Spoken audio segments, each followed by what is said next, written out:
Te compartimos cómo se encuentran algunos puntos de los municipios de Cihuatlán y La Huerta en la costa sur de Jalisco, tras el paso del huracán Priscila. En Cuastecomates, el mar presenta oleaje de casi 1 metro. En Melaque, las olas alcanzan 1,5 metros con vientos ligeros.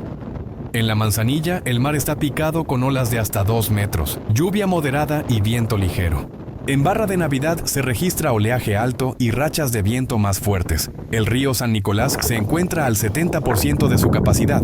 Hasta el momento no hay reportes de incidentes ni afectaciones en Jalisco.